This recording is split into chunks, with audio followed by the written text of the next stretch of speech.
Now, fair Hippolyta, our nuptial hour draws on apace. 4 happy days bring in another moon. But oh, methinks how slow this old moon wanes. She lingers my desires like to a stepdame or a dowager, long withering at a young man's revenue. 4 days will quickly steep themselves in night.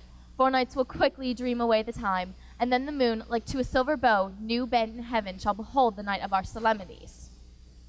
Go Philostrate. Stir up the Athenian youth to merriments. Awake the pert and nimble spirit of mirth. Turn melancholy forth to funerals. The pale companion is not for our pomp.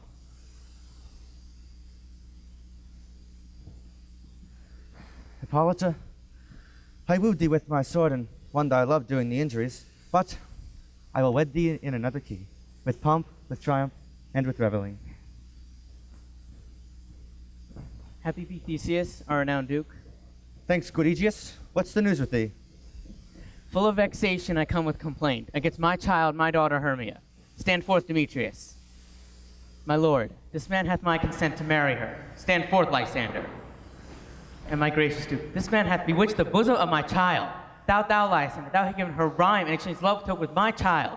Thou hast by moonlight at her window sung with feigning voices verses feigning love, and stolen the impression of her fantasy. With bracelets of thy hair, rings, gauds, conceits, nets, trifles, nosegay sweetmeats, messengers of strong prevailment this unhardened youth, and with cunning hast thou flitched my daughter's heart, and turned her obedience, which is due to me, to stubborn harshness.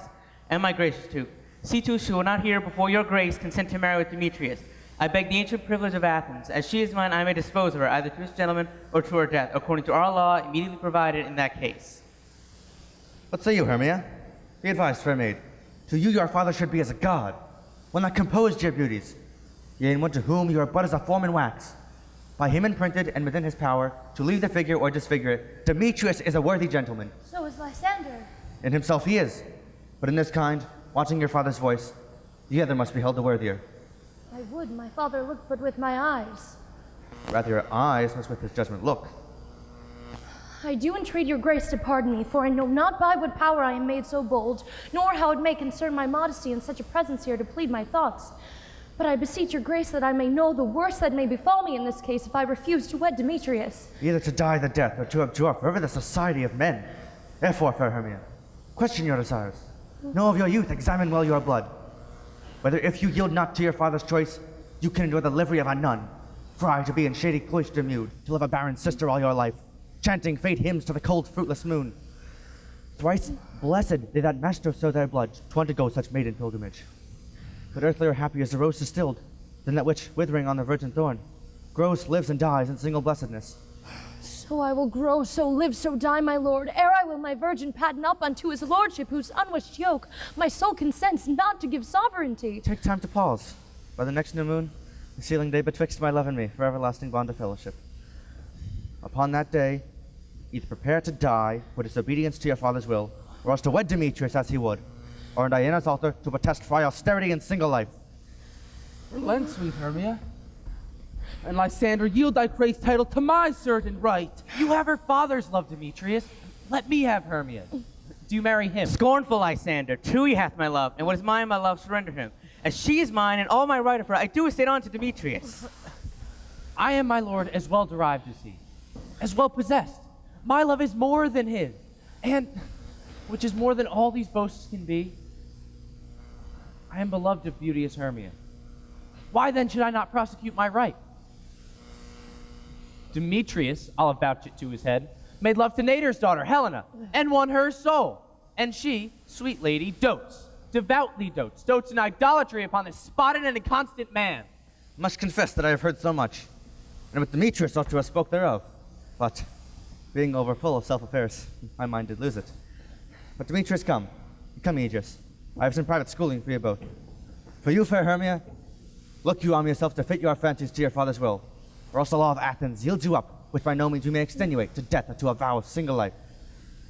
Come, Hippolyta, but cheer, my love. Demetrius and Aegeus, go along. I must employ you in some business against our nuptial, and confer with you of something nearly that concerns yourselves.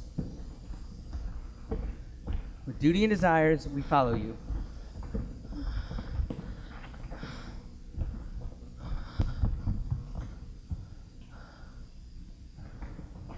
How now, my love? Why is your cheek so pale? How chance the roses there do fade so fast? Like for want of rain, which I could well beteem them from the tempest of my eyes. Aye, me. But for aught that I could ever read, could ever hear by tale or history, the course of true love never did run smooth. Whether it was different in blood, Oh, cross, too high to be enthralled to low. or else miscraft in respective years, Oh, spite, too old to be engaged to young. or else it stood upon the choice of friends, Oh, hell, to choose love by another's eyes. or, if there were sympathy in choice, war, death, or sickness did lay siege to it, making it momentary as a sound, swift as a shadow, brief as the lightning in the Khalid night. That, in a spleen, unfolds both heaven and earth. And ere a man hath power to say, Behold, the jaws of darkness do devour it up. So quick bright things do come to confusion. If then true lovers ever have been crossed, it stands as an edict in destiny. Let us teach our trial patience, for it is a customary cross as due to love as thoughts, sighs, and tears, dreams and wishes, poor fancy's followers. A good promise, my love. Therefore, hear me, Hermia. I have a widow aunt, a dowager of great revenue, and she hath no child. From Athens is her house remote 7 leagues, and she respects me as her only son. There, gentle Hermia, may I marry thee. And in that place, in the wood, a league without the town, the sharp Athenian law cannot pursue us. If thou lovest me then, steal forth thy father's house tomorrow night, and in the wood I shall stay for thee. My good Lysander, I swear to thee, by Cupid's strongest bow, by his best arrow with the golden head, by the simplicity of Venus's doves, by that which knitteth souls and prospers loves, by that fire that burned the Carthage queen when false Troyan under sail was seen, by all the vows men ever broke, number more than women ever spoke. In that same place thou hast appointed me. Tomorrow truly I will meet with thee. Keep promise, my love. Look, here comes Helena. Oh, Godspeed, fair Helena, whither away? Call you me fair? That fair again unsay. Demetrius loves your fair, oh happy fair. Your eyes are lodestars, and your tongue sweet air, more tunable than lark to shepherd's ear, when wheat is green, when hawthorn buds appear. Sickness is catching, oh, were favor, so yours would I catch, fair Hermia, ere I go. My ear should catch your voice, my eye your eye, my tongue should catch your tongue, sweet melody. Were the world mine, Demetrius being baited, the rest I'd give to you to be translated. Oh, teach me how you look with what art you sway the emotion of Demetrius's heart. I frown upon him, yet he loves me still. Oh, that your frowns could teach my smiles such skill. I give him curses, and he gives me love. Oh, that my prayers could such affection move. The more I hate, the more he follows me. The more I love, the more he hateth me. His folly, Helena, is no fault of mine. None but your beauty, would that fault were mine. Take comfort, he no more shall see my face. Lysander and I will fly this place. Before I did Lysander see, Athens seemed as a paradise to me. Oh, but what graces in my love do dwell, that he hath turned a heaven unto a hell. Helen, to you our minds we will unfold. Tomorrow night, when Phoebe doth behold her silver visage in the watery glass, decking with liquid pearl the bladed grass, a time when lovers' flights doth still conceal, through Athens' gates we have devised to steal. Oh, and in the wood where often you and I upon faint primrose beds were wont to lie, emptying our bosoms of their counsel sweet. There, my Lysander and myself shall meet, and thence from Athens turn away our eyes, and seek out new friends and stranger companies. Farewell, sweet playfellow. Pray thou for us, and good luck grant thee thy Demetrius. Keep word, Lysander. We must starve our sights from lovers' food till morrow deep midnight. Farewell, my love. And Helena, adieu. As you on him, Demetrius stowed on you. Oh, how happy some or others can be. For Athens I am thought as fair as she. But what of that? Demetrius thinks not so. He will not know what all but he do know. And as he errs, doting on Hermia's eyes, so I, admiring of his qualities. Things base and vile, holding no quantity, love can transpose to form and dignity. Love looks not with the eyes, but with the mind, and therefore is winged Cupid painted blind. Nor hath love's mind of any judgment taste. Wings and no eyes figure unheedy haste. Therefore is love said to be a child, because in choice he is so oft beguiled. As waggish boys in games themselves forswear, so the boy love is perjured everywhere. For ere Demetrius looked on Hermia's eyne, he hailed down oaths that he was only mine. And when this hailsome heat from Hermia felt, so he dissolved, and showers of oaths did melt. I will go tell him of fair Hermia's flight, and to the wood will he tomorrow night pursue her. For this intelligence, if I have thanks, it is a dear expense, but herein means to enrich my pain to have a sight thither and back again.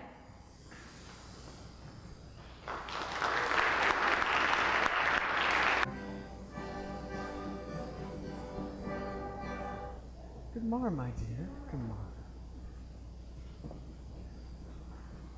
Is all our company here?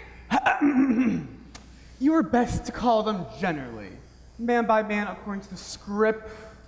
Here is the scroll of every man's name, which is thought fit in all Athens to play in our interlude before the Duke and the Duchess at his wedding day at night. First, good Peer Quince, say what the play treats on. Then read the names of your actors, and so grow to a point. Mary, our play is the most lamentable comedy and most cruel death of Pyramus and Thisbe. Ooh, a very good piece of work, I assure you, and a merry. Now, good Peer Quince, call forth your actors by the scroll. Masters, spread yourselves. Answers I call you, Nick Bottom, the weaver. Ready, name the parts I am for, and proceed. Nick Bottom, you are set down for Pyramus. What is Pyramus? A lover or a tyrant? A lover that kills himself most gallant for love. That's what acts some tears in the true performing of it. If I do it, let the audience look to their eyes. I will move storms. I will condole in some measures. To the rest. Francis Yet my chief humor is for a tyrant. I could play Ercles' part rarely, or parts of Terracadan to make all splits. The raging rocks and the shivering shucks shall break the locks of prison gates, and Phoebus' car shall shine far, far, far, and make Gamar the foolish face. This was Loppy. Now, name the rest of the players. Francis Flute. This was Ercles' vein, a tyrant's vein. Lover's more condoling. Francis Flute, the bell's mender. Here, Peter Quince. Flute, you must take Thisbe on you. What is Thisbe? A wandering knight? It is the lady that Pyramus must love. Nay, Faith, let me not play a woman. I have a beard coming. That's all one. You may play it in a mask, and you may speak as small as you will. And if I may, let me play Thisbe too.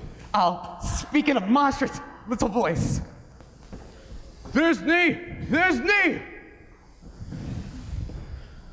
Ah, Pyramus, my lover dear, my Thisbe dear, and lady dear. No, you must play Pyramus and Flute you Thisbe. We'll proceed.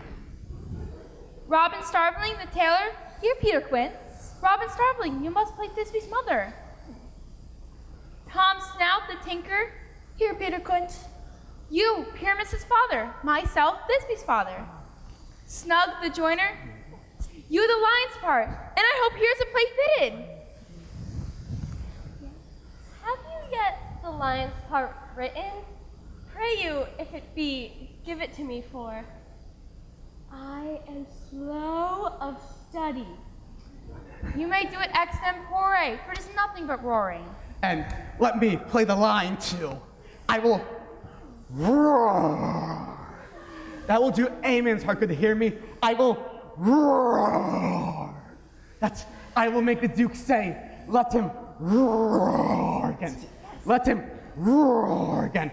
Roar, roar. And you should do it too terribly, that you would fright the Duchess and the ladies, that they would shriek, and that were enough to hang us all. That would hang us. Every mother's son. I grant you, friends, if you should fright the ladies out of their wits, they would have no more discretion but to hang us. But I will aggravate my voice so that I will roar you as gently as any sucking dove. I will roar you as twere any nightingale. You can Roar. play no part but Pyramus. For Pyramus is a sweet-faced man, a proper man that one shall see in a summer's day.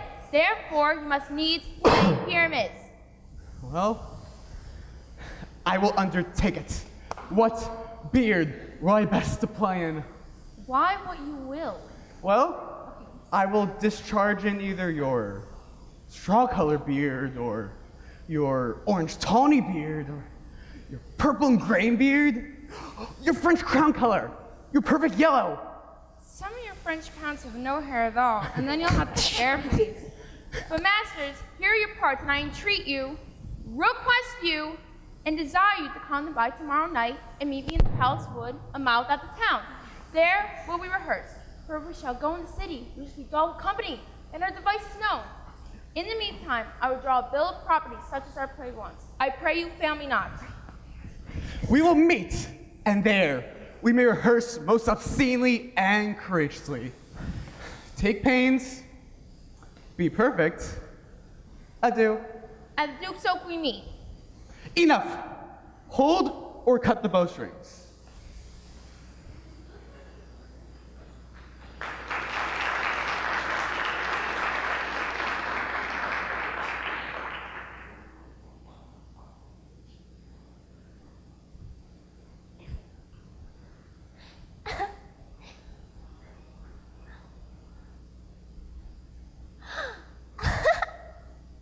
How now, spirit? Whither wandering?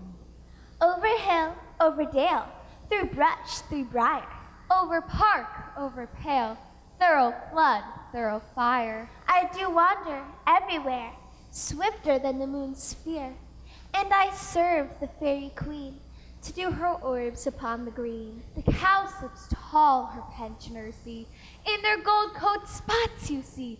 Those be rubies, fairies' favors, in their freckles live their savors. I must go seek some dewdrops here, and hang a pearl in every cowslip's ear. So farewell, thou loud spirits, I'll be gone. Our queen and all our elves come here anon. The king doth keep his revels here tonight. Take heed the queen come not within his sight. For Oberon is passing fell in wrath, because that she as her attendant hath a lovely boy stolen from an Indian king. She never had such sweet a changeling, and jealous Oberon would have the child, knight of his trains to trace the forest wild. But she perforce withholds the loved boy, crowns him with flowers and makes him all her joy. And they never meet in Grover Green, by fountain clear or spangled starlight sheen, but they do swear that all their elves for fear creep into acorn cups and hide them there. Either I mistake your shape in making quite, or else you are that shrewd knavish sprite, called Robin Goodfellow. Are not you he that frights the maidens of the villagery, skim milk, and sometimes labor in the quern, and bootless make the breathless housewife turn, and sometime make the drink to bear no barm, mislead night wanderers, laughing at their harm? Those that hobgoblin call you in sweet talk. You do their work, and they shall have good luck. Are not you he? Thou speakest aright. I am that merry wonder of the night. I jest to Oberon and make him smile, when I a fat and bean-fed horse beguile, neighing in likeness of a filly foal, and sometimes lurking in a gossip's bowl, in likeness of a roasted crab, and when she drinks against her lips I bob, and on the withered dewlap pour the ale, the wisest aunt telling the saddest tale. Sometime for 3-foot stool mistaketh me, then I slip from her bum, and down topples she, and Taylor cries and falls into a cough, and the whole choir hold their hips and laugh, and waxen in their mirth the knees and swear a merrier hour was never wasted there. But room, fairy, here comes Oberon. And here my mistress! Would that he were gone!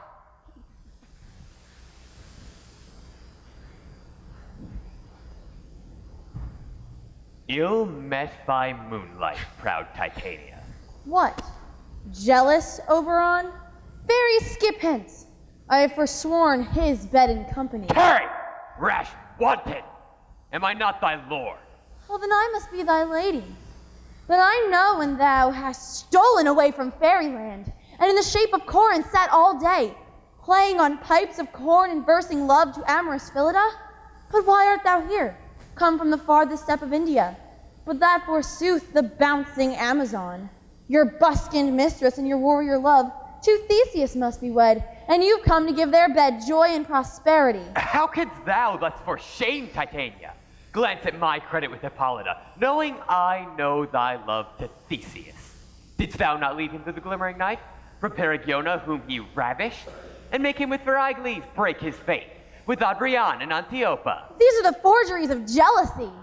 And never, since the middle summer spring, met we on hill, in dale, forest, or mead, or by paved fountain, or by rushy brook, or by the beach and margin of the sea, to dance our ringlets to the whistling wind. But with thy brawls, thou hast disturbed our sport, and therefore the wind, piping to us in vain as in revenge, have sucked up from the sea contagious fogs, which falling on the land have made every pelting river so proud that they have overborne their continents. The ox has stretched his yoke in vain, the plowman lost his sweat, and the green corn hath rotted ere its youth attained a beard. The fold stands empty in the drowned field, the crows are fatted with the murrain flock, the nine men's moors is filled with mud, and the quaint mazes in the wanton green, for lack of tread, are undistinguishable. The human mortals want their winter here. No night is now with him or carol blessed. And therefore the moon, the governess of floods, pale in her anger, washes all the air that rheumatic diseases do abound. And thorough this distemperature we see, the seasons alter. Hoary-headed frosts fall in the fresh lap of the crimson rose, and an old hime's thin and icy crown, an odorous chaplet of sweet summer buds, is as in mockery set. The spring, the summer, the childing autumn, angry winter changes their wonted liveries in the mazed world. By their increase, now knows not which is which. As this same progeny of evil comes, from our debate, from our dissension, we are their parents and original. Do you amend it then? It lies in you. Why should Titania cross her Oberon? I do but beg a little changeling boy to be my henchman. Set your heart at rest. Fairyland buys not the child of me. His mother was a votress of my order, and in the spiced Indian air by night full often has she gossiped by my side, and sat with me on Neptune's yellow sands, marking the embarked traders of the flood. And when we'd laugh to see the sails conceive and grow big-bellied in the wanton wind, which she with pretty and with swimming gait following, her womb then rich with my young squire, would imitate and sail upon the land and fetch me trifles and return again, as from a voyage rich with merchandise. But she, being mortal, of that boy did die. And for her sake do I rear up her boy, and for her sake I will not part with him. How long within this wood intend you stay? Perchance till after Theseus' wedding day, and if thou shalt patiently dance in our round and see our moonlight revels, go with us. If not, shun me and I shall spare your haunts. Give me the boy, and I will go with thee. Not for thy fairy kingdom. Fairies, away! We shall chide downright if I longer stay. Well, go thy way! Thou shalt not from this grove till I torment thee for this injury. My gentle Puck, come hither. Thou rememberest since once I sat upon a promontory to hear a sea maiden on a dolphin's back, uttering such dulcet and harmonious breath that the rude sea grew civil at her song. I remember. That very time I saw, but thou couldst not, flying between the cold moon and earth, Cupid all armed. A certain aim he took at a fair vestal throned by the west, and loosed his love shaft smartly from his bow, as it should pierce 100,000 hearts. And I might see on Cupid's fiery shaft, quenched in the chaste beams of the watery moon, and the imperial votress pass it on in maiden meditation fancy-free. But marked I where the bolt of Cupid fell. It fell upon a little western flower, before milk white, now purple with love's wound. The maidens call it love in idleness. Fetch me this flower, the herb I showed thee once. Its liquor on sleeping eyelids laid will make our man or woman madly dote upon the next living thing that it sees. Fetch me this herb, and be thou here again ere the Leviathan can swim a league. I'll put a girdle around the earth in 40 minutes. Having once this flower, I'll watch Titania when she's asleep, and drop the liquor of it in her eyes. The next thing she waking looks upon, be it lion, bear, wolf, or bull, on meddling monkey or on busy ape, she shall pursue it with the soul of love. And ere I take this charm from her sight, as I could with any other herb, no, I will make her render up this page to me. Who comes here? I'm invisible. We'll overhear the conference.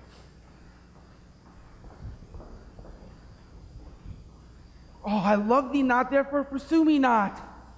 Where is Lysander and fair Hermia? The one I'll stay, the other stayeth me.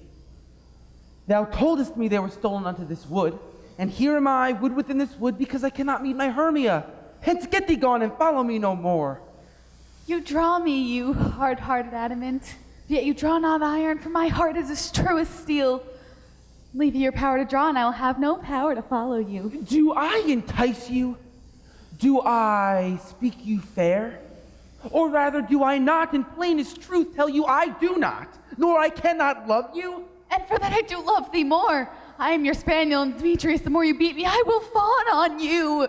Use me but as your spaniel. Spurn me, strike me, neglect me, lose me. Only give me leave, unworthy as I am, to follow you.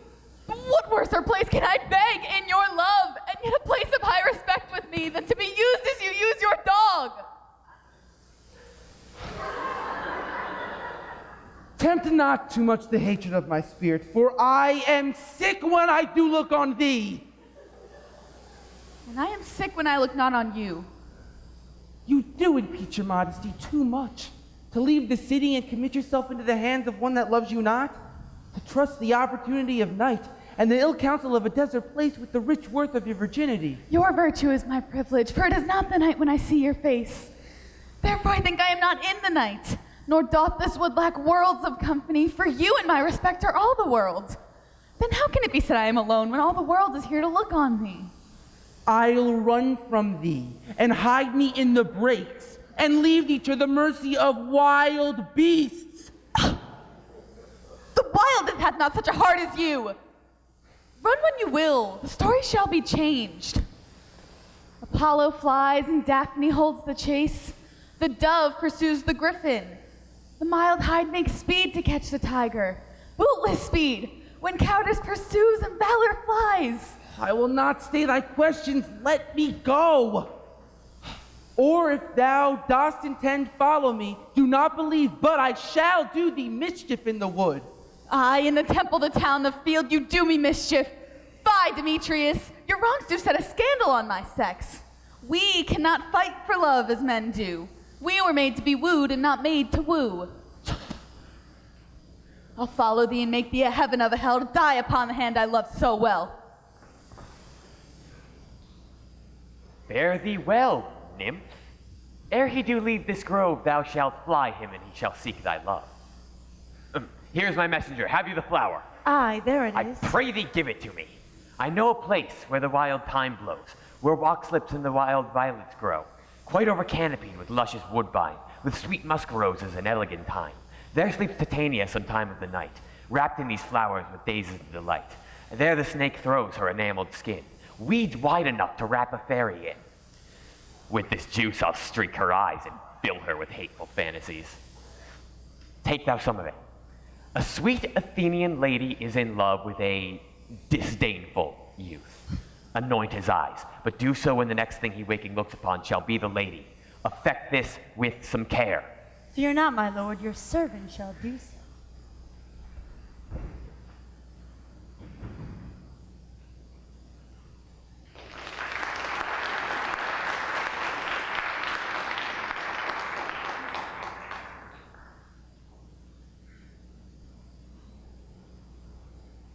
Come now, a roundel and a fairy song.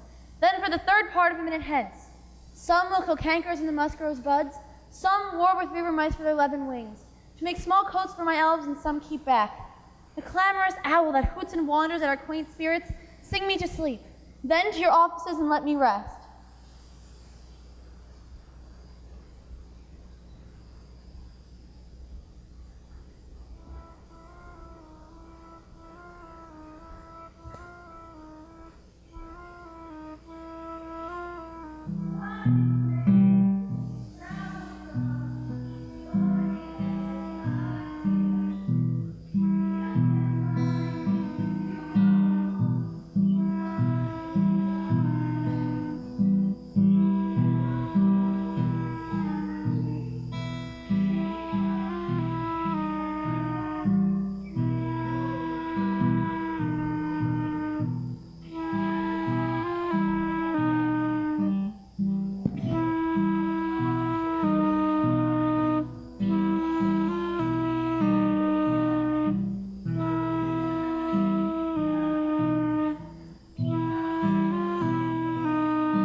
What thou seest when thou dost awake, do it for thy true love take. Love and languish for his sake. Be it ounce or cat or bear, pard or boar with bristled hair, in thine eye it shall appear. Wake when some vile thing is near.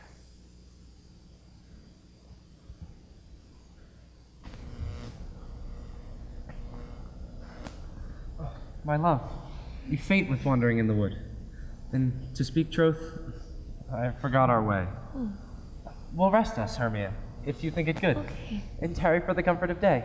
Be it so, Lysander, and find you out of bed, for I upon this bank will rest my head. One bed shall serve as pillow for us both. One heart, one bed, two bosoms and one troth. Nay, good Lysander, for my sake, my dear, lie further off yet, do not lie so near. Oh, take the sense sweet in my innocence. Love takes the meaning in love's conference. What I mean is that my heart unto yours is knit, so that one heart we can make of it. Two bosoms interchange with an oath, so that two bosoms and a single troth. Therefore, lying, I do not lie. Lysander riddles very prettily. Now much beshrew my manners and my pride, if Hermia meant to say Lysander lied. But gentle friend, for love and courtesy, lie further off yet in human modesty. Such separation as may well be said becomes a virtuous bachelor and maid. So far be distant, and good night, sweet friend. Thy love ne'er alter till thy sweet life end. Amen. Amen to that fair prayer, say I. And then in life when I in loyalty. Here is my bed. Sleep give thee all his rest. With half that wish, the wisher's eyes be pressed.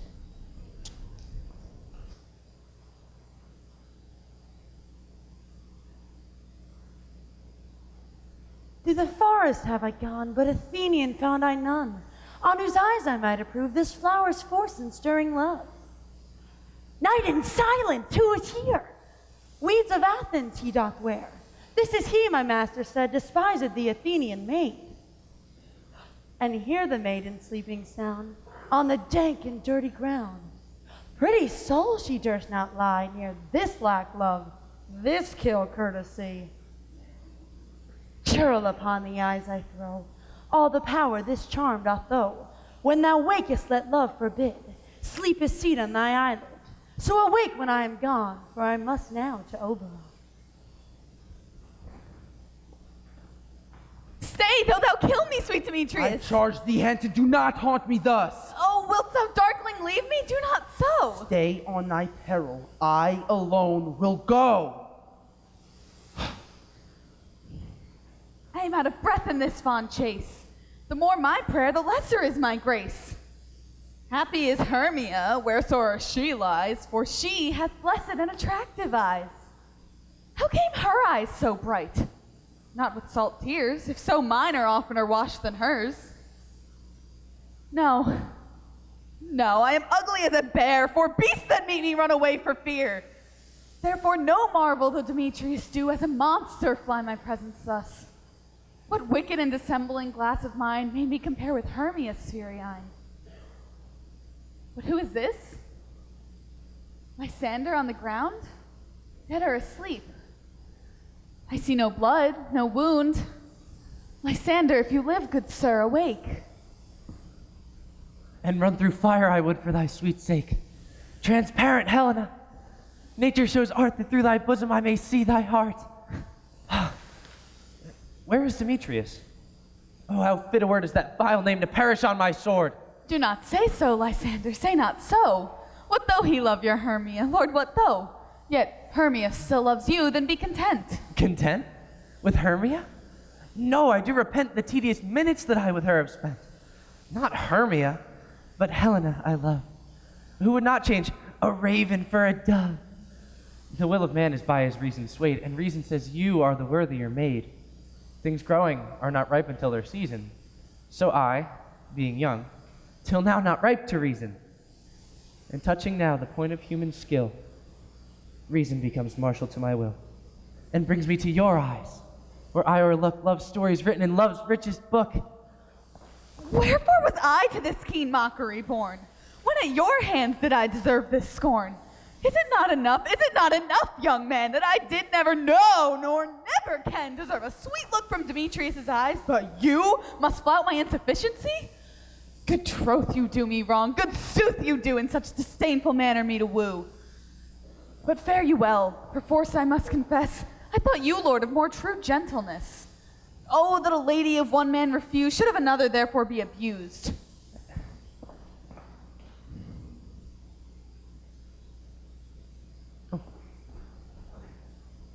She sees not Hermia. Hermia, sleep thou there, and never mayst thou come Lysander near. For as a surfeit of the sweetest things, the deepest loathing to the stomach brings. Or, as the heresies that men do leave, are hated most of those they did deceive. So thou, my surfeit and my heresy, of all be hated, but the most of me, and all my power address your love and might, to honor Helen, and to be her knight.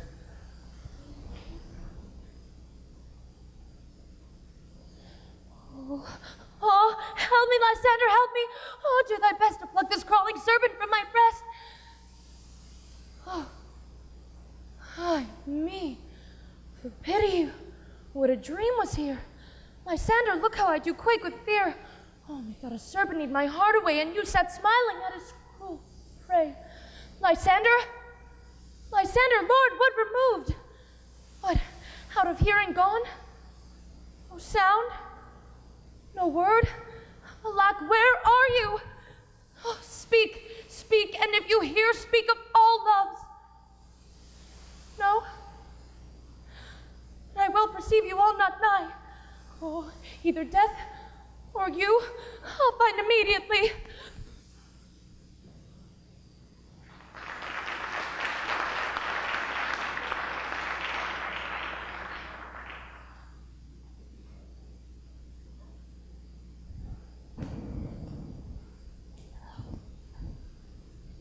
Are we all met? Pat's pat, and here's a marvelous convenient place for our rehearsal. This green pot shall be your stage. This hawthorn break our tiring house. And we will do an action as we will do before the dew. Peter Quince. What say, Sal Bullybottom? There are things in this comedy of Pyramus and Thisbe that will never please. First, Pyramus must draw a sword to kill himself, which the ladies cannot abide. How answer you that? By your lark and a perilous fear. I believe we must leave the killing out when all is done. Not to wit, I have a device to make it all well. Write me a prologue and let the prologue seem to say, we will do no harm with our swords, and Pyramus is not killed indeed. And for the more better assurance, tell them that I, Pyramus, am not Pyramus, but Bottom the Weaver. That will put them out of their fear. Well, we will have such a prologue, and it shall be written in 8 and 6. No. Make it 2 more. Let it be written 8 and 8. Doth the ladies be afeard of the lion? I fear it, I promise you. Masters, you ought to consider with yourselves to bring in, gosh shield us, a lion among ladies is the most dreadful thing, for there is not more fearful wildfowl than your own lion living, and we all took to it. Therefore, another prologue to tell that he is not a lion. Nay, you must name his name, and half his face must be seen through the lion's neck, and he himself must speak through, saying thus, or to the same effect, ladies, no, fair ladies, I would wish you. No, fair ladies, I would request you. No, fair ladies, I would entreat you. Not to fear, not to tremble my life for yours. If you think I come to hither's lion, it would be a pity of my life. No, I am no such thing. I'm a man, as other men are. And there indeed, let him name his name, and tell them plainly he is Snug the Joiner. Well, it shall be so, but there are 2 hard things. That is, to bring the moonlight into the chamber, for Pyramus and Thisbe meet by moonlight.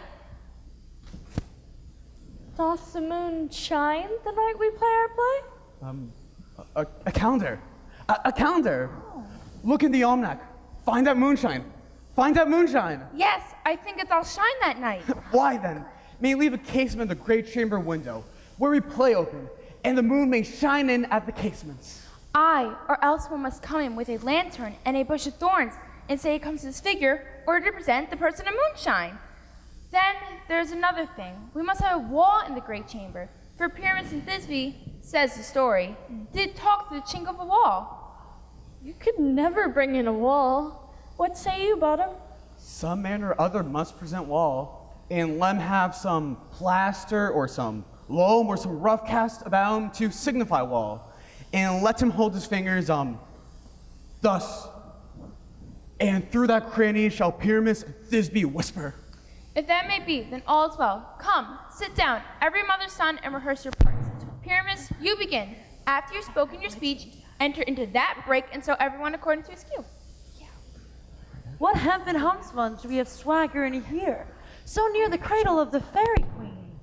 What a play towards! I'll be an auditor, an actor too, perhaps, if I see cause. Speak, Pyramus, Thisbe, stand forth. This be the flowers of Odys. Odors! Odors. Odors, savors sweets. So hath thy breath, my dearest Thisbe dear. But hark, a voice. Stay thou but here while, and by, I will to thee appear. A stranger Pyramus than e'er played here. Must I speak now?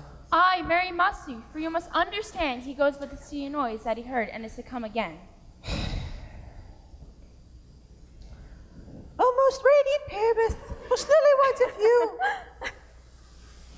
of color like the red rose and the most triumphant briar, as true as horse that yet would never tire, most frisky juvenile and back, most lovely Jew, as I will meet thee, Pyramus, and in his too. 9 is 2, man, while you must not speak that yet. That you answer to Pyramus. You speak your part at once, cues and all. Pyramus, enter! Your cue is past. It is never tire. Oh. As true as horse that yet would never tire. If I were fair Thisbe, I were only thine. Oh, monstrous! Oh, strange, we are haunted! Pray, masters, spy masters, help! I'll follow you, I'll lead you about around. Through bog, through bush, through brake, through briar. Sometime a horse I'll be, sometime a hound. A hog, a headless bear, sometime a fire.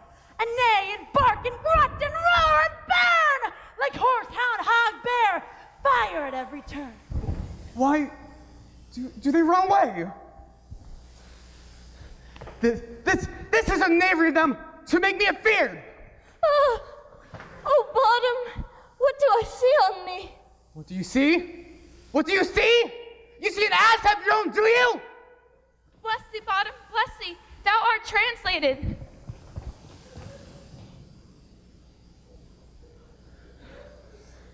I see their knavery. This is to make an ass of me. To fright me, if they could. But I will not stir from this place. Do what they can. I will walk them in down here, and I will sing that they shall hear. I am not afraid.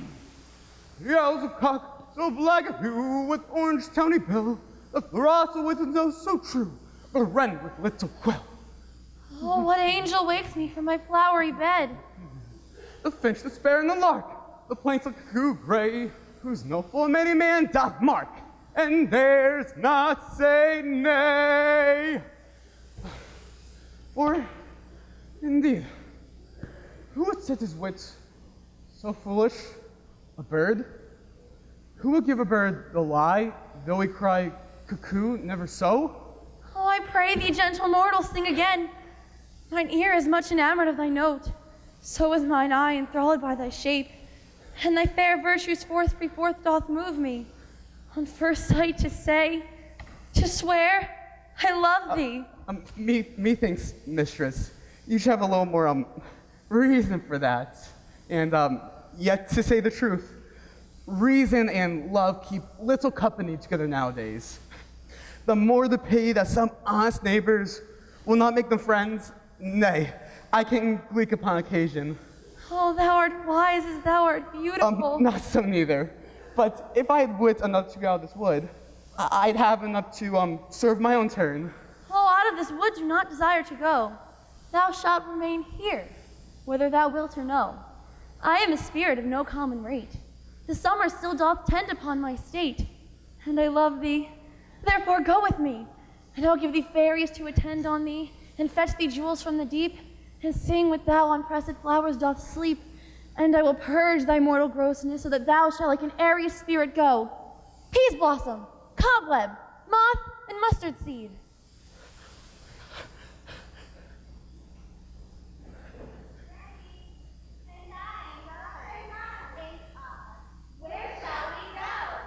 Be kind and courteous to this gentleman. Hop in his walks and gambol in his eyes. Feed him with apricots and dewberries, purple grapes, green figs, and mulberries. The honey bags steal from the humble bees, and as night tapers crop their waxen thighs and light them in the fiery glowworm's eyes. To have my love and to bed and to arise, and pluck the wings from painted butterflies, to fan the moonbeams from his sleeping eyes. Nod to him, elves, and do him courtesies.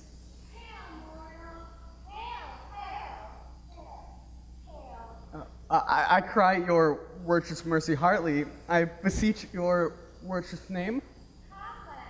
I shall desire you of more acquaintance, good Master Cobweb.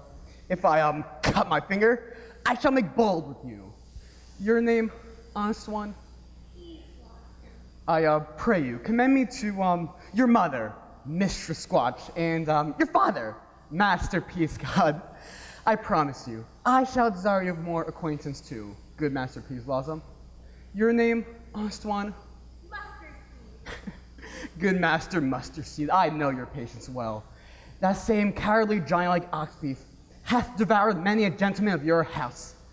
I shall desire you of more acquaintance too, good Master Mustard Seed. Come, lead him to my bower. Methinks the moon looks with a watery eye, and when she weeps, weeps every little flower, lamenting some enforced chastity.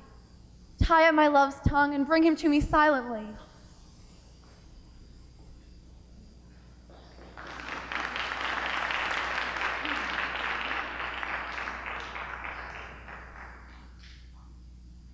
I wonder if Titania be awaked. Then what it was that next came in her eye, which she must dote on in extremity. Here's my messenger. How now, mad spirit? What night rule about this haunted grove? My mistress, or the monster, is in love. Near to her close and consecrated bower, while she was in her dull and sleeping hour, a crew of patches, rude mechanicals, that work for bread upon Athenian stalls, were met together to rehearse a play, intended for great Theseus' nuptial day. The shallowest thick-skin of that barren sort, who Pyramus presented in their sport, forsook his scene and entered in a break, when I did him at this advantage take.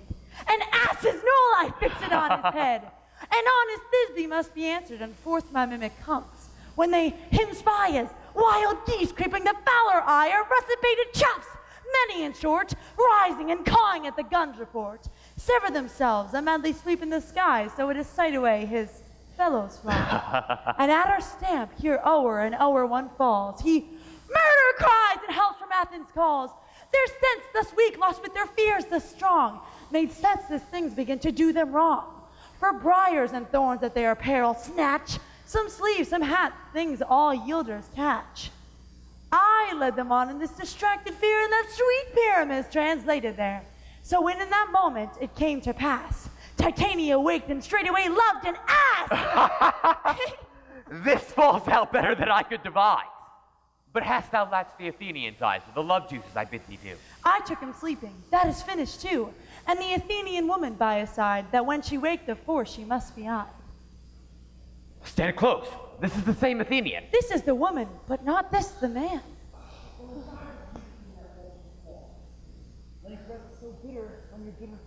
Now I but chide, but for thou I fear hast given me cause to curse. If thou hast slain Lysander in his sleep, being over shoes and blood, plunged in deep and killed me too. The sun was not so true unto the day as he to me. Would he have stolen away from sleeping Hermia? I'll believe as soon as this whole earth may be bored, and that the moon may through the center creep, and so displease his brother's noontide with the antipodes.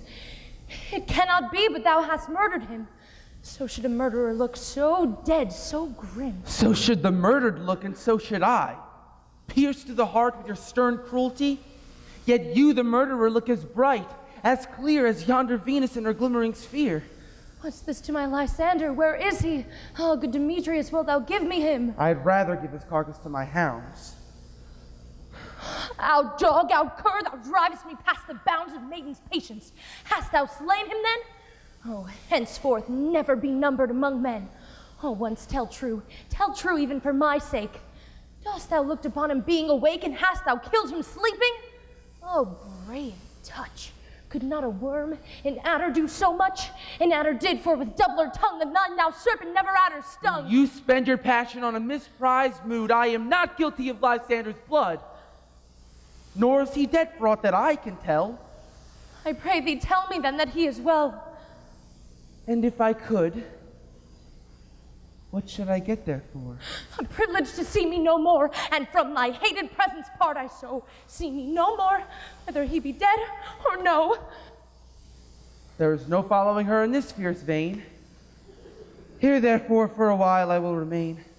So sorrow's heaviness doth heavier grow, for debt that bankrupt sleep doth sorrow owe, which now in some slight measure it will pay, if for his tender here I make some stay. What hast thou done? Thou hast mistaken quite, and laid the love juice on some true love's sight. Of thy misprision must perforce ensue some true love turned, and not a false turned true.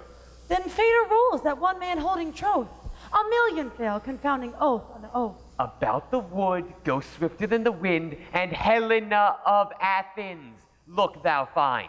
All fancy sick is she, and pale of cheer, with sighs of love that cost the fresh blood dear. By some illusion, see thou bring her here. I'll charm his eyes against she do appear.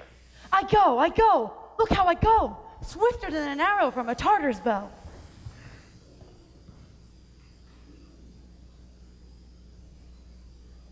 Flower of this purple dye, hit with Cupid's archery, sink an apple of his eye. When his love he doth espy, let her shine as gloriously as Venus of the sky. When she waketh, if she be by, beg of her for remedy. Captain of our fairy band, Helena is here at hand, and youth mistook by me, pleading for a lover's fee. Shall we their fond pageant see? Lord, what fools these mortals be! Stand aside! The noise they make will cause Demetrius to awake. Then we will two at once woo one, that must needs be sport alone. And those things do best please me, that befall preposterous. Why should you think that I should woo in scorn? Scorn and derision never come in tears. And look, when I vow, I weep, and vow so born in all their nativity truth appears. How can these things in me seem scorn to you, bearing the badge of faith to prove them true? You do advance your cunning more and more. When truth kills truth, oh devilish holy fray! These vows are Hermia's. Will you give her or? Weigh oath, and you will nothing weigh. These vows to her and me put in two scales will even weigh, and both as light as sails. I had no judgment when to her I swore. Nor none in my mind, now you give her or. Demetrius loves her, and he loves not you. Oh, Helena, goddess, nymph, perfect, divine. To what, my love, shall I compare thine eye? Crystal is muddy, oh, how ripe in show. Thy lips, those kissing cherries, tempting grow, that pure congealed white high towards the snow, fanned with the eastern wind, turns to a crow when thou holdest up thy hand. Oh, let me kiss this princess of white, this seal of bliss. Spite! Oh, hell! I see you're all bent set against me for your merriment. If you were civil and knew courtesy, you would not do me thus much injury. Can you not hate me as I know you do, but you must join in souls to mock me too? If you are men, as men you are in show, you would not use a gentle lady so, to vow and swear and super praise my parts when I'm sure you both hate me with your hearts. You are both rivals and love Hermia, and now both rivals to mock Helena? A trim exploit, a manly enterprise, to conjure up tears in a poor maid's eyes with your derision. None of noble sort would so offend a virgin and extort a poor soul's patience, all to make you sport. You are unkind, Demetrius, be not so. For you love Hermia, this you know I know. And on this day, in all goodwill, with all my heart, In Hermia's love I yield you up my part. But yours of Helen to me bequeath, whom I do love, and will to my death. Never did mockers waste more idle breath. Lysander, keep thy Hermia. I will none, if I e'er loved her. All that love is gone. My heart to her but as guest-wise sojourned, and now home to Helen is it home returned, there to remain. Helen, it is not so. Oh, disparage not the faith thou dost not know, lest to thy peril and to buy it dear. Look where thy love comes. Yonder is thy dear. Dark night, that from which the eye has function takes, the ear more quick of apprehension makes. For wherein it doth impair the seeing sense, it pays the hearing double recompense. Oh, but why unkindly didst thou leave me so? Why should he stay, whom love doth press to go? Oh, but love could press Lysander from my side. Lysander's love, that would not let him bide. Helen, who more engilds the night than all yon fiery O's and eyes of light?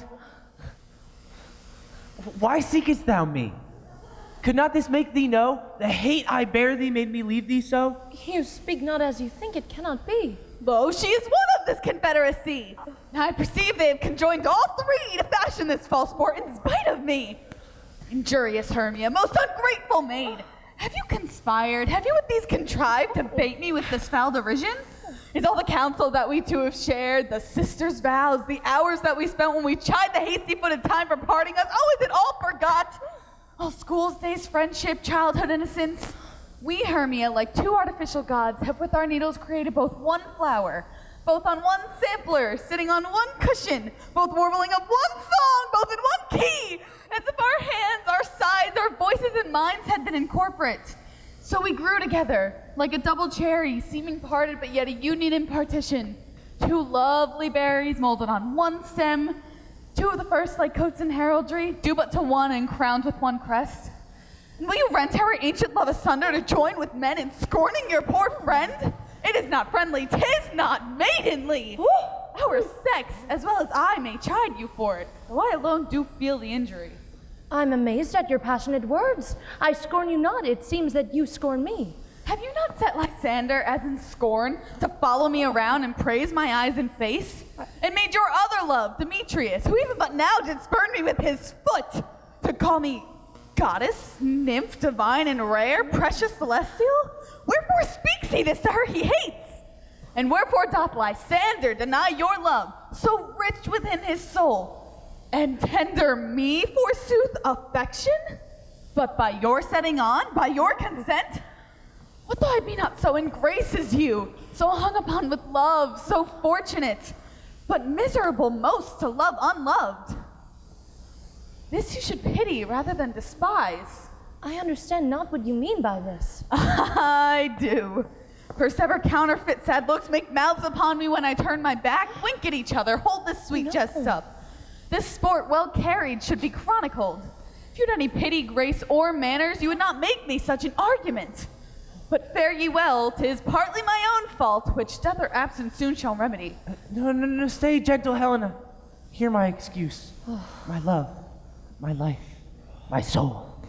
Fair Helena. Oh, excellent. Sweet, do not scorn her so. If she cannot entreat, I can compel. Thou canst compel no more than she entreat. Thy threats have no more power than her weak prayers. Oh, Helen, I love thee. By my life I do. And I will swear by that which I will lose for thee to prove in falseness as I love thee not. I say I can love thee more than he can. If thou say so, withdraw and prove it too. Quick, come. Lysander, where to tinsel this? Away, you Ethiop! Oh, no, he'll seem to break loose. Take on as you would follow, but yet come not. You are a tame man. Go! Off, thou cat, thou burr! Let loose, vile thing, or I shall shake thee from me like a serpent. Why are you grown so rude? What changes this sweet love? Thy love? Out, tawny tartar! Out loathed medicine! Oh, hated potion! Hence! Do you not jest? Yes, sooth, and so do you. Demetrius, I will keep my word with thee. I would I had your bond, for I perceive a weak bond holds you. I'll not trust your word. What? Should I strike her? Spurn her? Kill her dead? Although I hate her, I'll not harm her so. What greater harm could you do me than hate? Hate me? Wherefore? Oh, what news, my love? Am not I Hermia? Are not you Lysander? I am as fair now as I was erewhile. Since night you loved me, yet since night you left me. Why then you left me, oh the gods forbidden, earnest shall I say? I, by my life, and never did desire to see thee more. Therefore be out of hope, out of question, out of doubt. 'Tis no jest that I do hate thee and love Helena. Oh, me. You juggler, you canker blossom, you thief of love, what have you come by night and stolen my love's heart from him? Fine in faith. Have you no modesty, no maiden shame, no touch of bashfulness?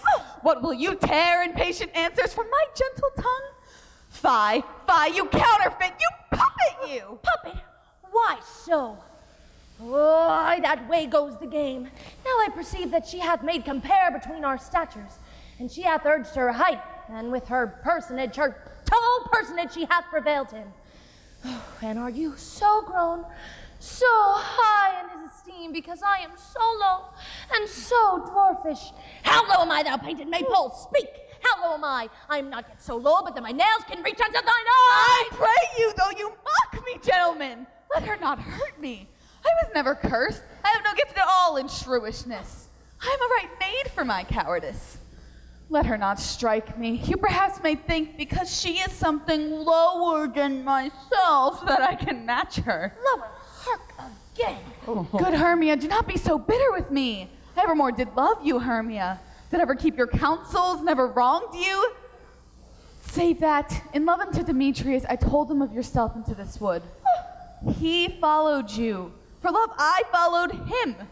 But he hath chid me hence and threatened me to strike me, spurn me, nay, to kill me too. And now, so you will let me quiet go to Athens, where I bear my folly back and follow you no further. Let me go. You see how simple and how fond I am. Why, get you gone. Who is it that hinders you? A foolish heart that I leave here behind. What, with Lysander? With Demetrius. Fear not, Helena.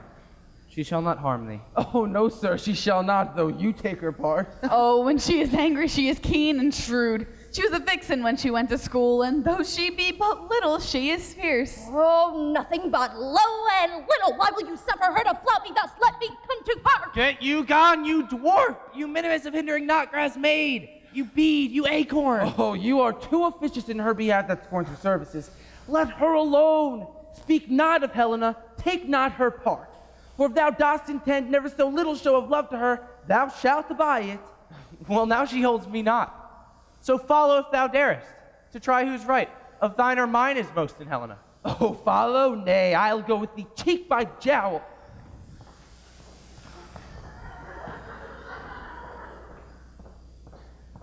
You mistress, all this coil is long of you. Nay, go not back. I will not trust you. I no longer say in your cursed company.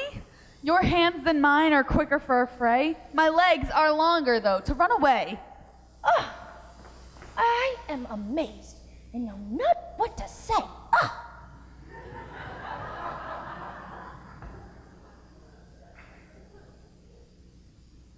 This is thy negligence. Still thou mistakest. Or else commits these knaveries willfully. Believe me, King of Shadows, I mistook. Did you not tell me that I should know the man by the Athenian garment he had on? And so far blameless proves my enterprise, that I've anointed an Athenian's eyes. And so far I'm glad it did sort, for as they're jangling I esteem a sport. Thou seest these lovers seek a place to fight. Hide, therefore, Robin, overcast the night. The starry welkin cover thou anon, with drooping fog as black as Acheron. And lead these testy rivals so astray, so one come not within another's way. Like to Lysander, sometimes frame thy tongue, and stir Demetrius up with bitter wrong. And sometimes rail thou like Demetrius. And from each other seek thou lead them thus, until o'er their brow death counterfeiting sleep, with fatty wings and leaden legs doth creep. Then crush this herb into Lysander's eyes, whose liquor hath this virtuous property to take all air from his might, and make his eyeballs roll with wonted sight. When they awake, all this derision shall seem a dream and fruitless vision, and back to Athens shall these lovers wend, with league whose date till death shall never end. While I in this task do thee employ, I'll to my queen and beg her Indian boy. Fairy lord, this must be done with haste, For night's swift dragons cut the clouds full fast, and yonder shines Aurora's harbinger, at whose approach ghosts wandering here and there, troop home to churchyards. Damned spirits all, that in crossways and floods have burials, already to their wormy beds are gone, for fearless they shall look their shames upon. They willfully themselves exile from light, and must for a consort with black-browed night. But we are spirits of another sort. I with the morning's love have oft made sport. Even to the eastern gate all fiery red, opening on Neptune with fair blessed beams. But notwithstanding, haste, make no delay. We may effect this business yet ere day. Up and down, up and down. I will lead them up and down. I am feared in field and town. Goblin lead them up and down. Here comes one. Where art thou, proud Demetrius? Speak thou now. Here, villain, drawn and ready. Where art thou? I'll be with thee straight. Follow me then to plainer ground. Lysander, speak again. Thou runaway, thou coward, art thou fled? Speak! Where dost thou hide thy head? Thou coward art thou bragging to the stars, telling the bushes that thou lookest for wars.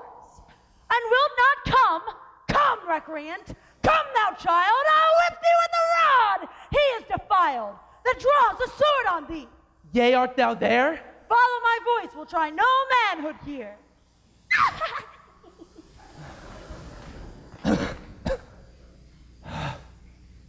He goes before me, but still dares on. I come where he calls, but then he is gone. That villain is much lighter heeled than I. I followed so fast, but faster did he fly. But fallen am I in dark, uneven way. Come now, gentle day, for if but once thou show me thy gray light, I'll find Demetrius, and revenge this spite. Ho, ho, ho, coward! Why comest thou not? Abide me if thou darest, for well I wot thou runnest before me, shifting every place, and darest not stand nor look me in the face. Where art thou now? Come hither, I am here! Nay, then thou mockest me. Thou shalt buy this dear, if ever I thy face by daylight see. Now go thy way, faintest constraineth me to measure out my length on this cold bed, but by day's approach look to be visited. Oh, weary night, oh, long and tedious night, abate thy hours. Shine comforts from the east, that I may back to Athens by daylight, from these that my poor company detest. And sleep, that sometimes shuts up sorrow's eyes, steal me away from mine own company. Yet but three, come one more. Two of both kinds make up four. And here she comes, cursed and sad. Cupid is a knavish lad, thus to make poor females mad. Never so weary, never so in woe. The dewdrops torn with briars. I can no further crawl, no further go. My legs can keep no pace with my desires. Here I shall rest me until the break of day. Heaven shield Lysander, if they mean a fray. On the ground, sleep sound. I'll apply to your eye gentle lover remedy. When thou wakest, thou takest in the delight and true sight of thy lady former's eyes, and the country proverb known, that every man should have his own, in your waking shall be shown.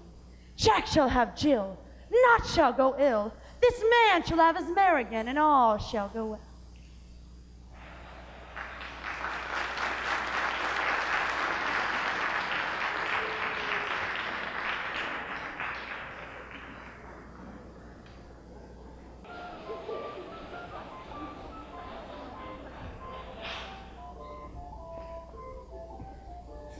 Come, sit upon thy flowery bed, while I thy amiable cheeks do coy, and stick musk roses in thy sleek smooth head, and kiss thy fair large ears, my gentle joy.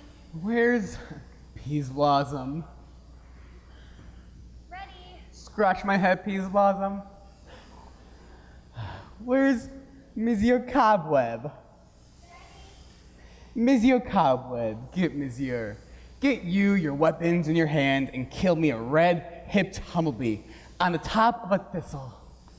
Oh, and good monsieur, bring me the honey bag.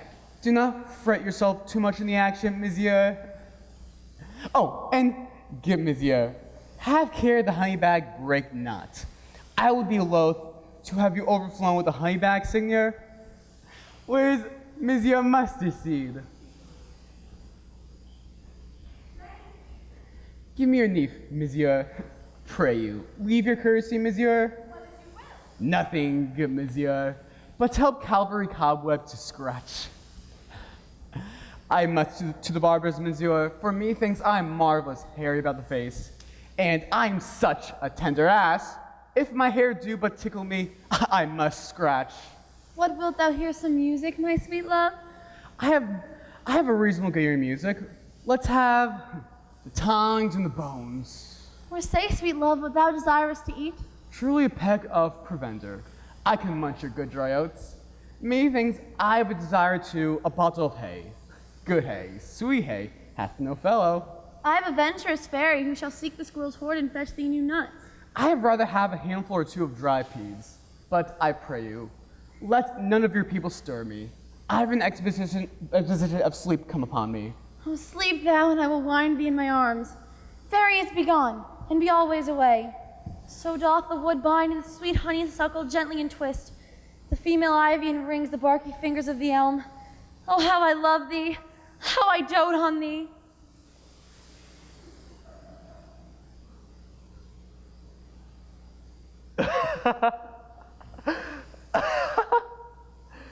Welcome, good Robin. Seest thou this sweet sight? Her dotage now I do begin to pity, for meeting her of late behind the wood, seeking sweet favors from this hateful fool.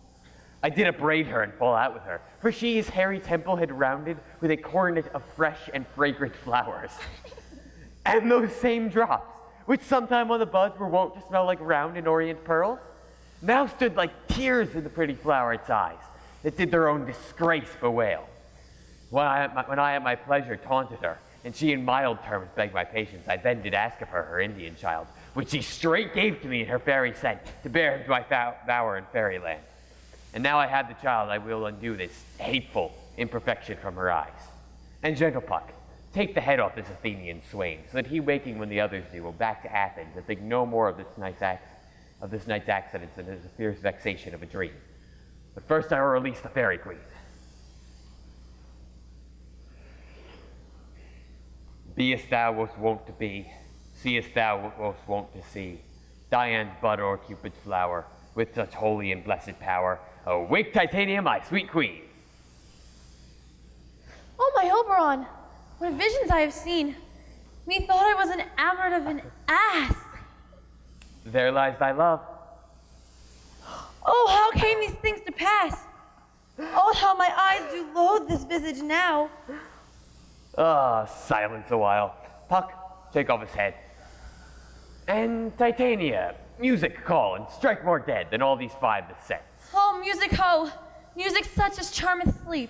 Now when thou wakest with thine own fool's eyes peep. Fairy king, attend and mark, I do hear the morning lark.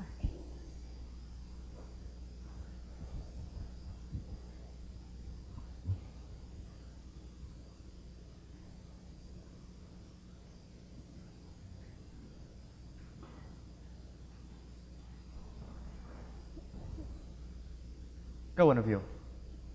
Find out the forester. For now, our observation is performed, and since we are the veward of the day, my love shall hear the music of my hounds. Uncouple in the western valley. Let them go. Dispatch, I say, and find the forester. We will, fair queen, up to the mountain's top, and mark the musical confusion of hounds and echo in conjunction.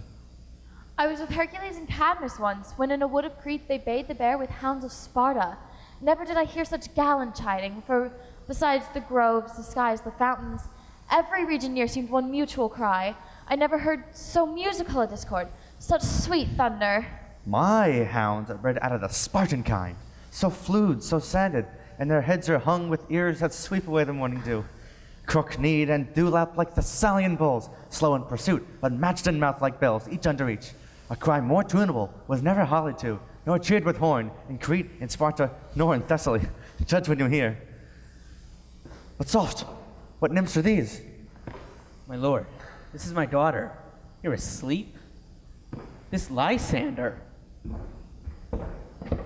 It's Demetrius's. And Helena. Oh, Nader's Helena? I wonder if they're being here together. No doubt they rose up early to observe the rite of May, and hearing our intent can hear and grace our solemnity. But speak, Aegeus, is not this the day that Hermia should give answer of her choice? It is, my lord. Go bid the huntsmen wake them with their horns.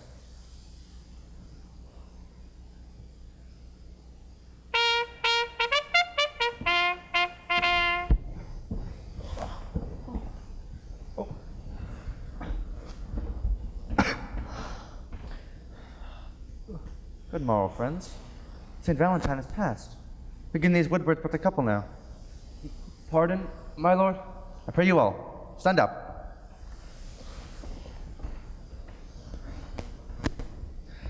I know you two are rival enemies, but how comes this gentle concord in the world? Is hatred that far from jealousy? Is sleep by hate and fear no enmity? My lord, I shall reply amazedly. Half sleep, half waking, but as yet I swear, I cannot truly say how we came here. But as I think, and now bethink me so it is, I came with Hermia hither. Our intent was to be gone from Athens, where we might, without the peril of the Athenian law... Enough, my lord, you have enough. I beg the law upon his head. They would have stolen away thy wood Demetrius, thereby to have defeated you, me, you of your wife, and me of my consent that she should be your wife. My lord, fair Helen told me of their stealth, of this their purpose hither to this wood, and I in fury followed them. Fair Helena in fancy followed me. But my good lord, I wot not by what power, but by some good power it is. My love to Hermia, melted as the snow, seems to me now as the remembrance of an idle god, which during my childhood I did dote upon. But in all the faith, the virtue of my heart, the object and pleasure of mine eye, is only Helena. To her, my lord, was I betrothed ere I saw Hermia. But like in sickness, I did loathe this food. But as in health come to my natural taste, now I do wish it, love it, long for it, and will forevermore be true to it. Fair lovers, you are fortunately met. Of this discourse we will hear anon. Aegeus, I will overbear your will. For in the temple, by and by with us, these couples shall eternally be knit. And for the morning now is something worn, our purpose hunting shall be set aside. Away with us to Athens, 3 and 3, hold a feast in great solemnity. Come, Hippolyta. These things seem small and undistinguishable, like far-off mountains turned into clouds. Methinks I see things with parted eye when everything seems double. So methinks. I have found Demetrius like a jewel, mine own and not mine own. Are you sure that we are awake? It seems to me that yet we sleep, we dream. Do not you think the Duke was here and bid us follow him? Yea, and my father. And Hippolyta. And he did bid us follow, to the temple. Oh, why then we are awake. Let us follow them, and by the way, let us recount our dreams.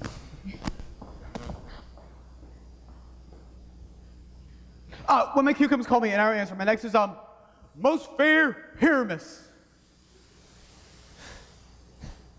Hi-ho! Peter Quince! Lute the bells mender! Snout the tinker! Starveling! God's my life stolen hence and left me asleep. I have had a most rare vision. I have had a dream. Past the way of man to say what dream it was. Man is but an ass if you go about to expound this dream. Methought I was, there's no man can tell what. Methought I was, and methought I had. But man's but a patched fool if you to offer what methought I had. The eye of man hath not heard, the ear of man hath not seen. Man's hand is not able to taste, his tongue to conceive, nor his heart to report what my dream was. Oh, I will get Peter Quince to write me a ballad of this dream, and it shall be called bottom stream, because it hath no bottom. And I shall sing it at the later end of the play before the Duke. Peradventures, to make it the more gracious, I shall sing it at his death. Yes.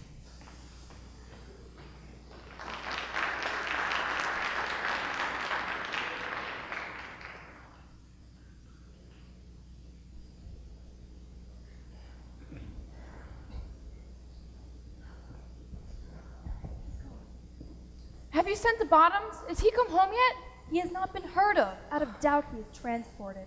If he comes not, then the play is marred. It goes not forward, doth it? It is not possible. You have no man in all Athens able to start pyramids but he. No. He hath simply the best wit of any handicraft man in Athens. Yeah, and the best person too. He was very, very paramour for a sweet voice. Oh, you must say paragon. A paramour is. God bless us. I think of not. Masters, the Duke is coming from the temple, and there are 2 or 3 lords and ladies more married. If our sport had gone forward, we all had been made men. Oh, sweet bully bottom.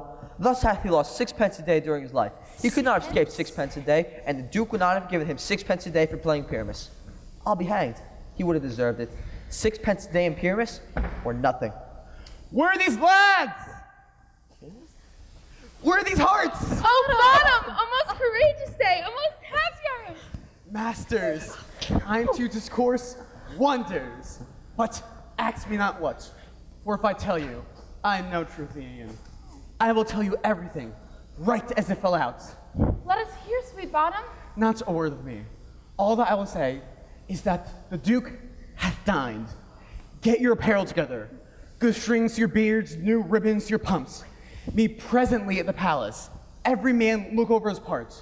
For the long and the short is, our play is preferred. In any case, let Thisbe have clean linens, and let not him that plays line pare his nails, for they shall hang out of the lion's claws. And, most dear actors, eat no onions or garlic, for we are to utter sweet breath. And I do not doubt, but to hear them say, it is a sweet comedy. No more words. Away. Go away.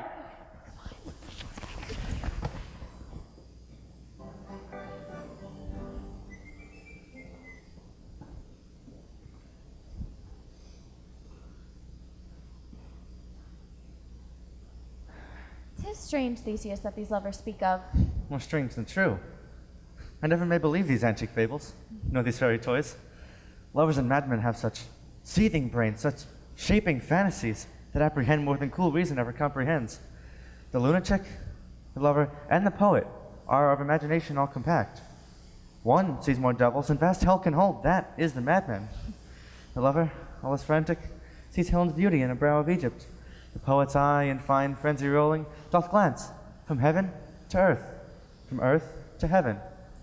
And as imagination bodies forth the forms of things unknown, the poet's pen turns them to shapes and gives to airy nothing a local habitation and a name. Such tricks hath strong imagination, that if it would but apprehend some joy, it comprehends some bringer of that joy.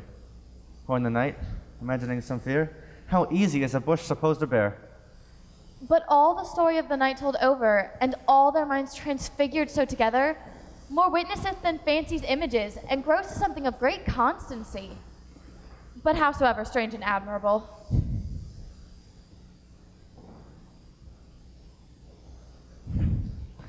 Here come the lovers, full of joy and mirth. Joy, gentle friends. Joy and fresh days of love accompany your hearts. More than to us, my lord.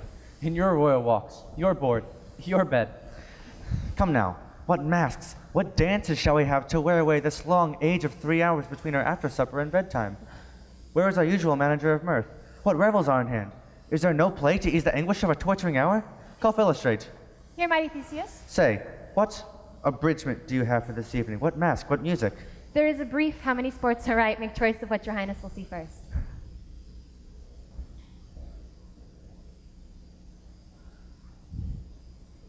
The battle with the centaurs, to be sung by an Athenian eunuch to the harp? Well, none of that. That have I told my love and glory of my kinsman Hercules. The riot of the tipsy bacchanals tearing the Thracian singer in their rage. That's an old device. And it was played when I from Thebes came last a conqueror. The thrice three muses, mourning for the death of learning, late deceased in beggary. That is some satire. Keen and critical, not sorting with a nuptial ceremony. A tedious, brief scene of young Pyramus and his love Thisbe. Very tragical mirth. Merry and tragical? Tedious and brief? That is hot ice and wondrous strange snow. How shall I find the concord of this discord? A play there is, my lord, some 10 words long, which is as brief as I have known a play. But by 10 words, my lord, it is too long, which makes it tedious. For in all the play, there is not one word apt, one player fitted. And tragical, my noble lord, it is, for Pyramus there doth kill himself. Which, when I saw rehearse, I must confess made mine eyes water. More merry tears. The passion of loud laughter never shed. What are they that do play it? Hard-handed men that work in Athens here, which never labored in their minds till now, and now have toiled their unbreathed members with the same play against a nuptial. We will hear it. No, my noble lord, it is not for you. I have heard it over, and it is nothing, nothing in the world. Well, unless you can find sport in their intents, extremely stretched and calmed with cruel pain to do your service. We will hear it. For never anything can be amiss when simpleness and duty tend to it. Go bring them in. Take your places, ladies. I love not to see wretchedness overcharged and duty in his service perishing. A gentle sweet, you shall see no such thing. He says they can do nothing in this kind. The kind are we to give them thanks for nothing. Our sport shall be to take what they mistake, and what poor duty cannot do, noble respect takes it in might, not merit. Where I have come, great clerks have proposed they greet me with premeditated welcomes, where I have seen them shiver and look pale, make periods in the midst of sentences, throttle their practiced accents in their fierce, and in conclusion dumbly have broke off, not paying me a welcome. But trust me, sweet, out of this silence yet I picked a welcome, and in the modesty of fearful duty, I read as much as from the rattling tongue of saucy and audacious eloquence. Love, therefore, and tongue-tied simplicity, at least speak most to my capacity. So please your grace, the prologue is dressed. Let him approach.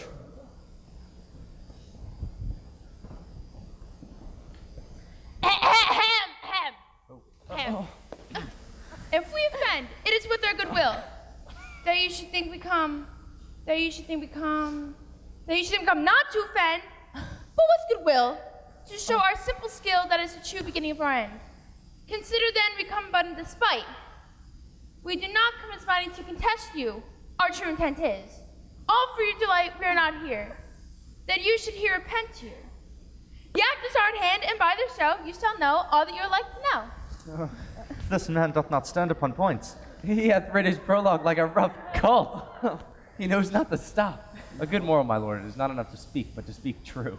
Indeed, he hath played on his prologue like a child on a recorder, a sound, but not in government. His speech was like a tangled chain, nothing impaired but all disordered. Who is next? Gentles, perchance you wonder at the show, but wander on till truth makes all things plain. This man is Pyramus, if you would know. This beauteous lady, Thisbe, is certain. This man with lime and rough cast doth present wall, that vile wall which did these lovers saunder, and through walls shake. Poor souls, they are content to whisper, at the which let no man wander. This man with lanthorn dog and bush of thorn presented moonshine, for by moonshine did these lovers think no scorn, to meet at Ninus' tomb, there to rue. This grisly beast which lie in height by name, the trusty Thisbe coming first by night, did scare away, or rather did affright. And as she fled, her mantle she did fall, which lion vile with bloody mouth did stain. Anon come Pyramus, sweet youth and tall, finds his trusty Thisbe's mantle slain, whereat with blade with bloody, blameful blade, he bravely broke his boiling bloody breast. And Thisbe, tiring a mulberry shade, his dagger drew, and died. For all the rest, let lion, moonshine, wall, and lovers twain at large discourse while here they do remain. I wonder if the lion be to speak. Oh, no wonder, my lord, one lion may what many asses do.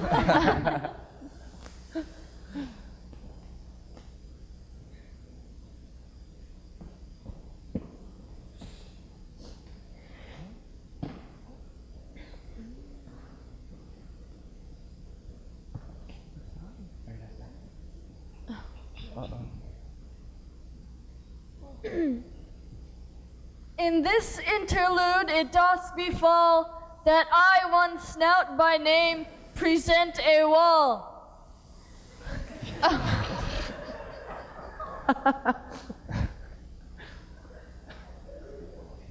And through which wall I would have you think had in it a crannied hole or chink, through which the lovers Pyramus and Thisbe are to whisper very secretly. This loam, this rough cast, and this stone doth show that I am that wall. This truth is so. And this the cranny, right and sinister, through which the fearful lovers are to whisper.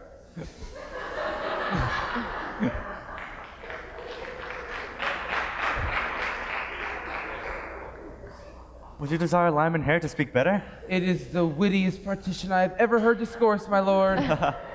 Oh, Pyramus, charge to the wall. Silence. Oh, wherefore, nature, didst thou lion's frame? Oh, grim, look night. Oh, night, hue so black. Oh, night, whichever art, when day is not. Oh, night, alack, alack, alack. I fear my Thisbe promise is forgot. And thou, oh wall, oh sweet, oh lovely wall, that stands between her father's ground and mine. Thou wall, oh sweet and lovely wall, show me that chink to blink through mine eye. Thanks, thanks, Courteous Wall. God shield thee well for this. But what's the eye? No, Thisbe do I see. Oh, wicked wall, from whom I see no bliss. Curse me by thy stones for thus deceiving me. The wall, methinks, being sensible, should curse again. No. Oh, in truth, sir, he should not. Deceiving me is Thisbe's cue.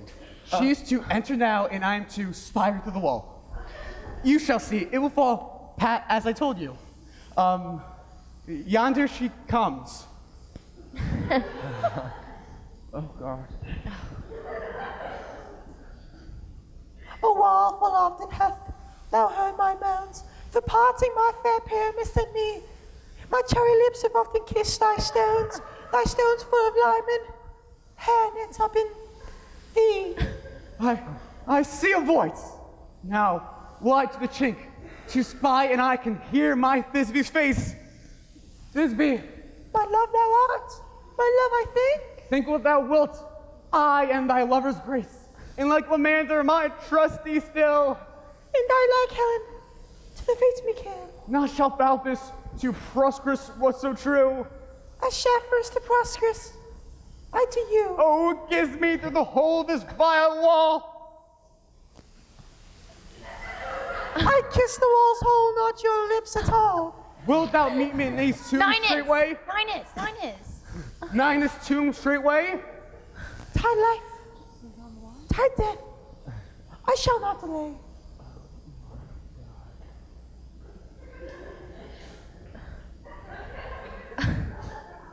Thus I, wall, my part discharged so, and being done, thus wall away doth go. Now it's a mural down between the two neighbors.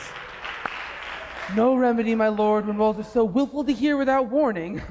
This is the silliest stuff that ever I heard. The best in this kind are but shadows, and the worst are no worse if imagination amend them. It must be your imagination then, and not theirs. If we imagine a worse of them than they of themselves, they may pass for excellent men. Here are two noble beasts, a man and a lion. You ladies, you whose gentle hearts do fear the smallest monstrous mouse which crawls upon the floor, may now perchance both quake and tremble here, as lion rough in wildest rage doth roar. Then know that I, as Snug the joiner, am no lion's fell, nor else a lion's den. For if I as lion should come in strife into this place, 'twere pity on my life. A very gentle beast of a good conscience. The very best at a beast that e'er I saw, my lord. This lanthorn doth the horned moon present. He should have worn the horns on his head. He is no crescent, and his horns are invisible within the circumference. This lanthorn doth the horned moon present. Myself the man-eyed moon do seem to be. This is the greatest error of all the rest. The man should be put into the lanthorn. How is it else the man at the moon? He dares not come there for the candle, for you see it is already in snuff. I am aweary of this moon. Would he would change. It appears by a smile out of discretion that he is in the wane, but yet, in courtesy and all reason, we must stay the time. Proceed, moon. All that I have to say is to tell you that this lanthorn is the moon. I, the man in the moon, this thorn bush, my thorn bush, and this dog, my dog. Why, all these should be in the lanthorn, for all these are in the moon. Oh, but silence, here comes Thisbe.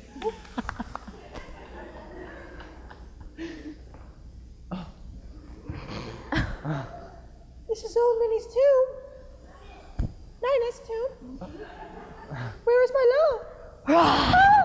Oh, well roared, lion. Well shown, moon. Truly the moon shines with good grace. Well, mouse lion. And then came Pyramus. And so the lion vanished. Sweet moon, I thank thee for thy sunny beams. I thank thee for shining now so bright. For by thy gracious, golden, glittering gleams, I trust to take truth of Thisbe's sight. But stay, oh spite! But mark, poor knight, what dreadful dole is here? Eyes, do you see? How can it be? Thy mantle good was stained with blood. Approaching furies fell. Oh fates, come, come, cut, thread, and thrum. Quail and grudge, conclude and quell. This passion and the death of a dear friend would go near to make a man look sad. Beshrew my heart, but I pity the man. Oh, wherefore nature didst thou lines frame? Since lion vile hath here deflowered my dear. Witches! No. No. Which was the fairest dame that lived, that loved, that liked, that looked with cheer. Come tears confound, our certain wound. The pap of Pyramus, I that lap pap, where heart doth hop. Thus die I. Thus.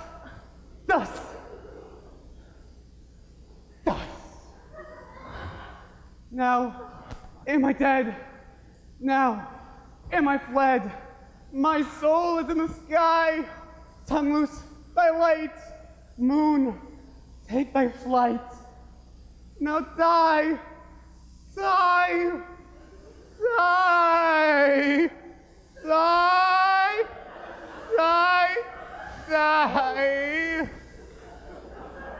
No, die, but an ace for him, for he is but one. Not much of an ace, man, for he's dead. He is nothing. With help of a surgeon, he might yet recover and prove an ass. How chance moonshine is gone before Thisbe comes back to find her lover. She will find him by starlight. Here she comes, and her passion ends the play. Methinks she should not use a long one for such a Pyramus. I hope she will be brief. A mote will turn the balance on which Pyramus, which Thisbe is the better. He for a man, God warrant us. But she for a woman, God bless us. Ooh, but wait, she hath already spied him with her sweet eyes. Oh, and thus she means videlicet. Asleep, my love? What did my dove? Oh, Pyramus, arise! Speak! Quite dumb? Dead. A tomb must cover thy sweet eyes. These lily lips, this cherry nose, these yellow cowslip cheeks are gone. Lovers make moan. His eyes were as green as lynx.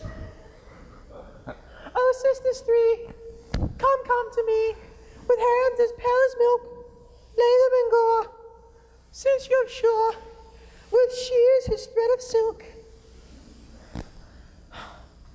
Come not a word. Come, trusty sword. Come blade my breast impure. And farewell, friends. Thus this be ends. Adieu. Adieu. Adieu. Moonshine and Lion are left to bury the dead. Oh, aye, and Wall too.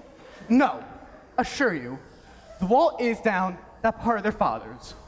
Will it please you to see the epilogue or to hear a Barnegat dance between two of our company?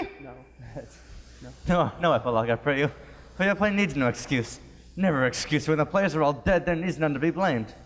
Marry, if he that had played Pyramus and hanged himself in Thisbe's garter, it would have been a fine tragedy. And so it is truly, and very notably discharged. Let your epilogue alone.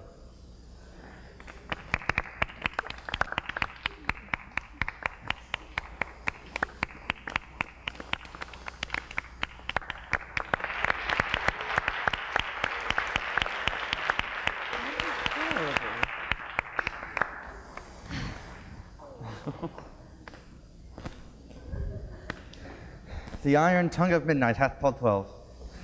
Lovers to bed, 'tis almost fairy time.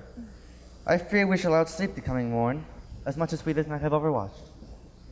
This palpable, gross play hath beguiled the heavy gate of night. Sweet friends to bed, a fortnight hold we the solemnity, in nightly revels and new jollity.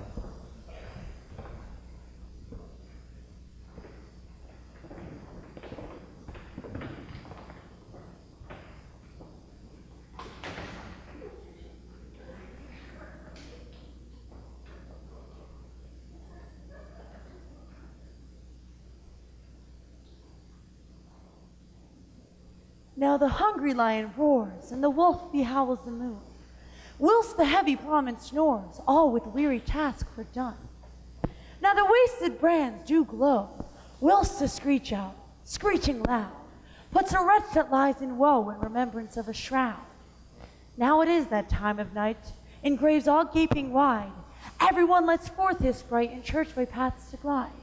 And we fairies that do run by the triple Hecate's team, from the presence of the sun, following darkness like a dream. Now our frolic, not a mouse shall disturb this hallowed house. I've been sent with broom before to sweep the dust behind the door.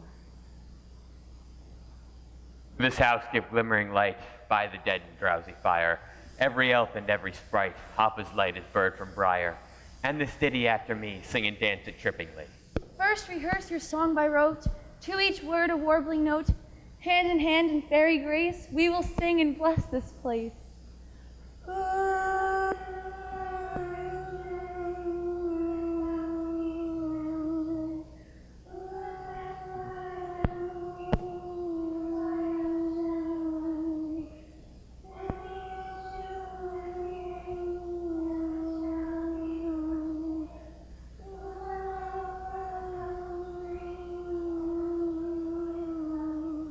And the blot of nature's hand shall not in their issue stand. Never mole, hair, lip, nor scar, nor mark prodigious such as are, despised in nativity, shall upon their children be. And with this field do consecrate, every fairy take his gate. Trip away, make no stay, meet me at the break of day.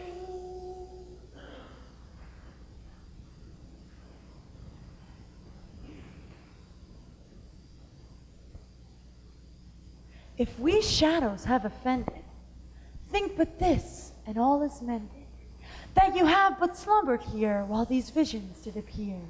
And this weak and idle theme, no more yielding, but a dream. Gentles, do not reprehend. If you pardon, we will mend. And as I am an honest puck, if we have unearned luck, now to escape the serpent's tongue, we will make amends ere long. Else the puck a liar calls, so good night unto you all. Give me your hands if we be friends, and Robin shall restore amends.